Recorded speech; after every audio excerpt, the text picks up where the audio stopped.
Hey everyone, welcome to my apartment tour video. It's only taken me like 8 months to film this for you. And actually I did film some footage of my apartment when I first moved here.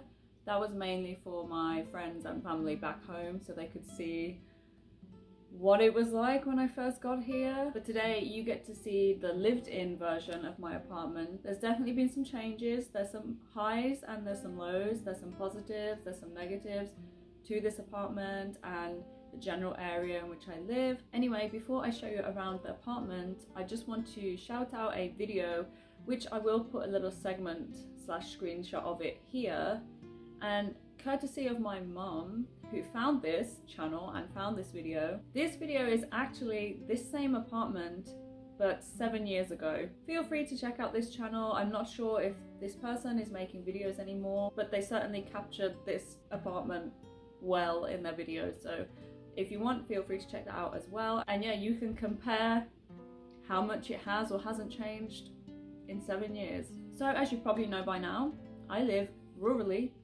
I live in the countryside of South Korea, and the walk to and from my apartment to catch my bus to school or literally go anywhere is on a route that is on the outskirts of my town and through an alleyway that is pretty run down. And my building is also pretty old.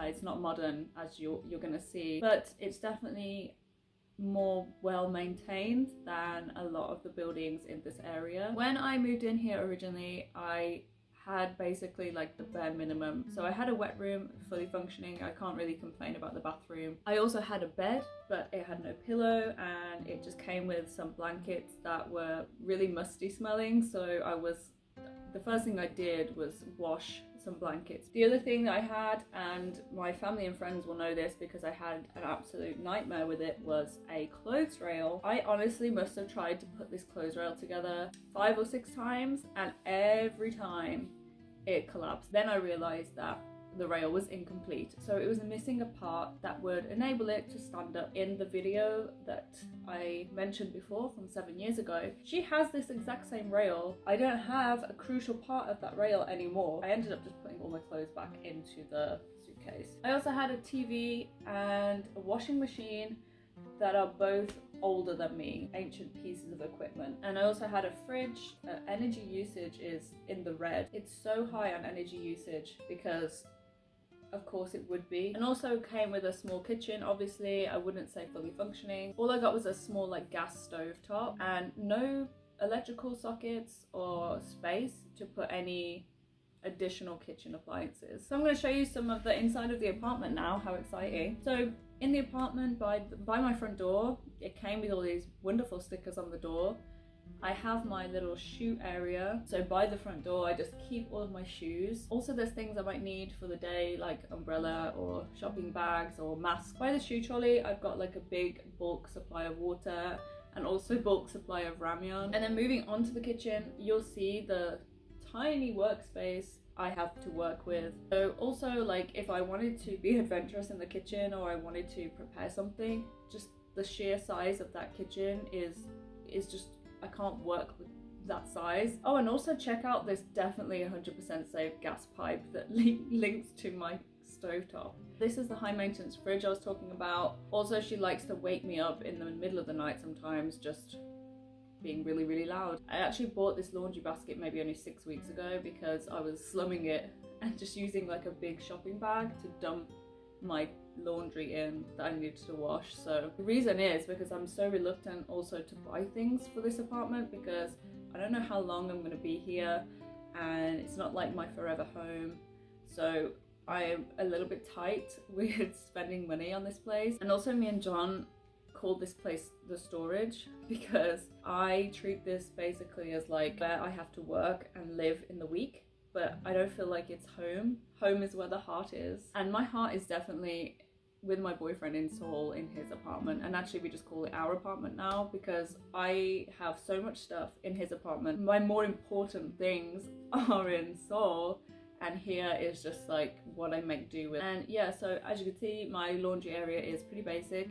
and because I don't have somewhere to hang my clothes, I know you can see these coats in the background, by the way, but that's just 2 hooks on the wall that I put there because I didn't know what to do with coats and they were too big for my suitcase. But for like my general clothes, I ended up buying a little ironing board and an iron because I just have to keep my clothes in the suitcase, so they have to be ironed sometimes because they're creased. Okay, next is my favorite area of this apartment, and well, let's be honest, like this whole apartment is classed as one area, it's so small, but this little segment of the apartment is where I chill out, and it's like the best vibes of this apartment, honestly. If I could redesign this apartment from scratch, I would obviously move this microwave and kettle closer to the kitchen, but I don't have many options, so I decided to use the microwave and the kettle as part of the functioning chill out area part of this apartment. So obviously, like the kettle, I have a little tea and coffee station, and then I really have to stretch it for the microwave because how can you make a microwave like in the chill out section? What I will say to stretch it that far is that I used it to heat up my heat pads when it was winter time. That's why I incorporated the microwave into the chill out part of the apartment. I had to stretch it though because it's also the only place I can put the microwave. This area is where I typically also do any video editing, filming. I'm actually sat here right now as I'm talking from this really comfortable chair. I actually love this chair. I'm sat on it right now. It is one of the best things I bought. Actually, also the table. The chair and the table were things I bought myself not long after I arrived. If you're in Korea, I got these from G Market, by the way. They were pretty cheap if I can remember rightly. I don't remember exact price, but they were definitely affordable, and I feel like it just made a difference to how homely I could make this apartment feel, especially on a budget, because I didn't want to obviously spend a lot of money, so I was very happy about these. This part of the sideboard used to be the table when I first moved here, but now is a mix of things that I use to get ready in the morning, and then it's also got like little memories there, so if I need a little pick-me-up, I've got my photos, I've got the photo book and the little Hybe Insight card that I got when I went to Hybe, which is really cool. And actually inside the sideboard in the storage, I do have a memory box that's got like letters and cards and things from back home, and also things I picked up while I was in Korea that I want to keep so I can look back on them in the future. So it's kind of like my little safe area where I get ready, I feel myself, and also if I'm feeling a bit down, then I can spend some time in this area as well. Okay, now the bed situation. Here it is behind me, and you'll see it now on the screen. If you know me personally, you already know that I hate this bed. I hate it, I hate it, I hate it. It's uncomfortable.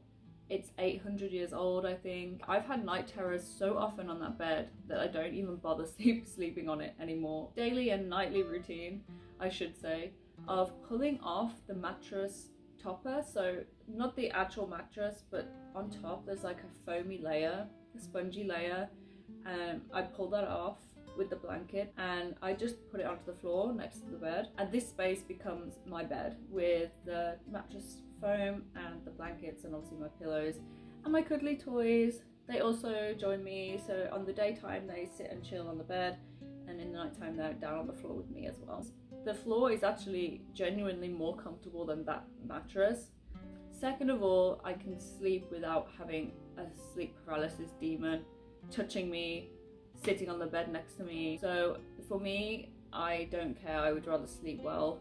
I don't care about sleeping on the floor if that's what it takes. And as you can see, there's my clothes storage, which is my suitcase. If I do decide to stay here longer than my 1 year, then I will push for a closet. Next is the bathroom, and there's not really much I can say about the bathroom. It's probably the most modern part of the apartment. It's easy to clean. There is one negative, of course. There is one negative. It's not the fact that it's a wet room. I don't care about that, actually. What matters to me is the placement of the shower head holder. It's so badly designed that if I wanted to just stand under the shower water with it on the wall, it would soak my toilet paper, it would soak the inside of my cupboard storage and my towel. So that's the only thing. It's not ideal because I kind of feel like showers have lost their appeal to me to be like relaxing. Whenever I've stayed in like hotels and I've had just a cubicle shower, it's just been like heaven, because I remember The showers can be so relaxing. I just want to stand underneath the hot water and enjoy it. And do you want to see the worst place in this apartment? And really, honestly, I hate this part. Worst place in this apartment is the veranda. And this is where the ancient washing machine lives. It's also,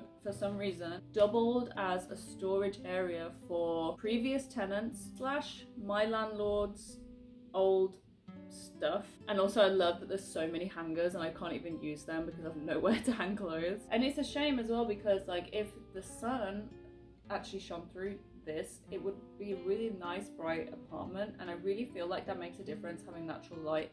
For me anyway, my mental health definitely improves when I've got some nice natural sunlight coming in. So yeah, it's just there, like it's just a place. I shut it off with the door. So yeah, that's pretty much the apartment tour finished. I did say to people that asked for the apartment tour, please don't get your hopes up. Please don't expect too much because, well, you've seen why. And with that anyway, I am gonna end it there. I've had a little script this whole time, so hopefully I've kept this quite concise when I'm editing. So thank you for watching my apartment tour. I hope it killed some curiosity for you, what it's like to live here, what my apartment specifically was like. Don't forget to like and subscribe, it really helps me out, and I'll see you on the next one. Bye!